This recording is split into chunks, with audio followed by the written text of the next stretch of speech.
Arvind Kejriwal ji Bharatiya Janata party के तमाम कुचक्रों के बाद बाहर आएंगे। उनकी तमाम साजिशें रखी की रखी रह जाएंगी भारतीय जनता पार्टी वालों की। लेकिन साथ साथ बात सिर्फ केजरीवाल जी की जमानत की नहीं है। आज माननीय सुप्रीम कोर्ट ने भारतीय जनता पार्टी को भी एक बहुत बड़ा संदेश दिया है कि तुम्हें अपनी तानाशाही बंद करनी पड़ेगी। आज माननीय सुप्रीम कोर्ट का आदेश भारतीय जनता पार्टी के मुंह पे एक कड़ा तमाचा है कि आप एजेंसियों का दुरुपयोग कर रहे हो। आपने एजेंसियों को अपना केज पैरट बना के रखा हुआ है। ऑनरेबल सुप्रीम कोर्ट ने बहुत साफ शब्दों में कहा कि सीबीआई केज पैरट की तरह से काम कर रही है। माननीय सुप्रीम कोर्ट का यह फैसला सिर्फ पार्टी, सरकार या व्यक्ति के लिए, हमारे लिए महत्वपूर्ण नहीं है। केवल देश के आम आदमी को ऑनरेबल सुप्रीम कोर्ट का साफ संदेश है, साफ भरोसा है कि आप चिंता मत करो। अगर कोई तानाशाही चलाएगा, अगर कोई एजेंसियों का दुरुपयोग करेगा, तो देश का संविधान उसकी रक्षा के लिए है।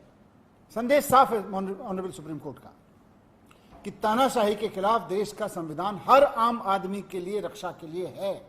और भारत में अगर किसी की चलेगी, ना तानाशाही की चलेगी, ना सीबीआई की चलेगी, ना ईडी की चलेगी, ना इनके तानाशाही कानूनों की चलेगी। भारत में अगर किसी की चलेगी तो देश के संविधान की चलेगी। यह ऑनरेबल सुप्रीम कोर्ट के फैसले से साफ संदेश है। दूसरी बात, ऑनरेबल सुप्रीम कोर्ट के संदेश से यह साफ है कि भारतीय जनता पार्टी सीबीआई को और ईडी को अपने तोता मैना की तरह इस्तेमाल करते हुए अरविंद केजरीवाल जी को अंदर रखने के लिए साजिशें रच रही थी। खुद ऑनरेबल सुप्रीम कोर्ट में यह कहा गया आज कि जिस तरह से सीबीआई ने सीएम साहब को अरेस्ट किया, उससे यह साफ हो जाता है कि सीबीआई जानबूझकर केजरीवाल जी को अंदर रखने की मंशा के तहत उनको गिरफ्तार कर रही थी। यह बात आज के ऑनरेबल सुप्रीम कोर्ट के फैसले में साफ हो रही है। केजरीवाल जी को जेल में रखने की मंशा के तहत सीबीआई केजरीवाल जी को अरेस्ट करती है। और यह मंशा किसकी है? केजरीवाल जी ने कुछ गलत तो किया नहीं। मंशा है भारतीय जनता पार्टी की। भारतीय जनता पार्टी की यह मंशा थी कि अरविंद केजरीवाल जी अंदर रहें जेल के। इसलिए जब ईडी से केजरीवाल जी बाहर आने लगे तो उस वक्त सीबीआई से उनको अरेस्ट कराया गया। बहुत सोची समझी साजिश के तहत सीबीआई ने किसी करप्शन में अरेस्ट नहीं किया, बीजेपी की मंशा से अरेस्ट किया है केजरीवाल जी को। यह बात हम कह रहे थे, आज ऑनरेबल सुप्रीम कोर्ट ने इसको सही ठहराया है कि सीबीआई ने बीजेपी की मंशा को पूरा करने के लिए केजरीवाल जी को उस वक्त अरेस्ट किया जब वो ईडी के केस से बाहर आने वाले थे। तो भारतीय जनता पार्टी को इस पर थोड़ा सा आत्मावलोकन करना चाहिए, शर्म महसूस करनी चाहिए इस बात के लिए कि इतना खुलेआम वो सीबीआई का दुरुपयोग कर रही थी। आज सुप्रीम कोर्ट में एक्सपोज हो गई है बुरी तरह से भारतीय जनता पार्टी। थोड़ा उनको माफी मांगनी चाहिए देश से, देश के संविधान से, बाबा साहब से माफी मांगनी चाहिए भारतीय जनता पार्टी को कि किस तरह से वो एजेंसियों का दुरुपयोग करके दिल्ली के एक चुने हुए मुख्यमंत्री को अंदर डालते हैं, एक कट्टर ईमानदार आदमी को अंदर डालते हैं, और फिर जब एक एजेंसी के झूठे मुकदमों से वो छूटने वाले होते हैं तो फिर दूसरी एजेंसी को लगा के उनको अरेस्ट करवा देते हैं। यह बात आज एक्सपोज हो गई केजरीवाल जी के संबंध में, मुकदमे के जो बेल के संबंध में उन्होंने दिया। और तीसरी बात हम सब के लिए बहुत सुखद यही है, जो मैंने पहले भी कहा कि लोगों का अरविंद केजरीवाल जी के प्रति बहुत प्यार है। लोगों का प्यार, भगवान राम की, हनुमान जी की कृपा और देश के संविधान का कवच, ये तीनों अरविंद केजरीवाल जी के साथ हैं।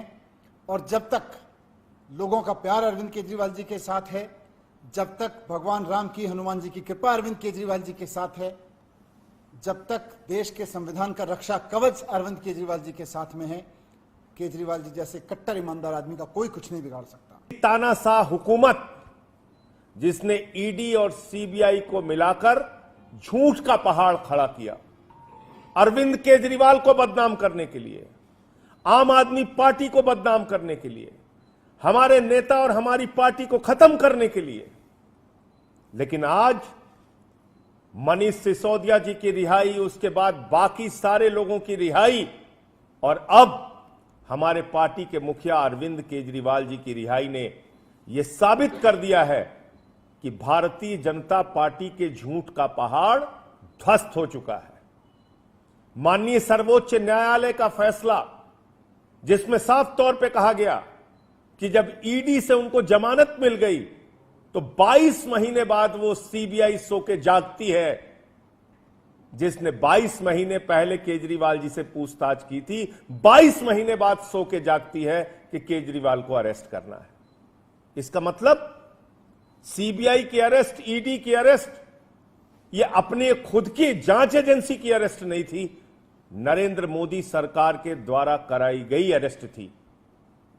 तो तानाशाही का अंत होता है, झुकते हैं तानाशाह, झुकाने वाला चाहिए, और वो झुकाने वाला व्यक्ति है अरविंद केजरीवाल, जिन्होंने अपने संघर्ष की बदौलत, अपनी ईमानदारी की बदौलत, अपनी निष्ठा की बदौलत दिल्ली के और देश के लोगों की सेवा करके पूरे देश में अपनी लोकप्रियता हासिल की है। उनको जेल के सीखचों के पीछे आप नहीं रख सकते, जेल के सीखचों के पीछे रख के उनके हौसलों को आप तोड़ नहीं सकते। तो ये आम आदमी पार्टी के एक एक कार्यकर्ता के लिए बहुत खुशी का क्षण है, पूरे देश के लिए और दिल्ली के लिए बहुत ही खुशी का क्षण है।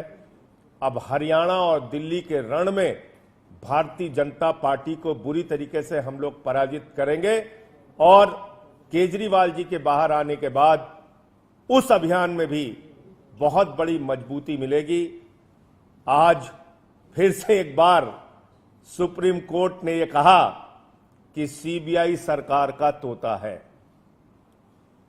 तोता मैना, ईडी, सीबीआई, इनका इस्तेमाल करके आप बाबा साहब के संविधान को खत्म नहीं कर सकते, इनका इस्तेमाल करके आप लोकतंत्र की हत्या नहीं कर सकते, इनका इस्तेमाल करके आप दिल्ली की चुनी हुई सरकार को खत्म नहीं कर सकते, अरविंद केजरीवाल की ईमानदारी और उनकी लोकप्रियता को खत्म नहीं कर सकते।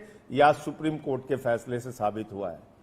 तो मैं फिर से एक बार अपनी पार्टी की ओर से, केजरीवाल जी की ओर से, देश के उन तमाम लोगों को और तमाम राजनीतिक दलों को, इंडिया गठबंधन को, जिसने इस पूरी लड़ाई में हम लोगों का साथ दिया, सबको हृदय से आभार व्यक्त करते हैं कि इस अभियान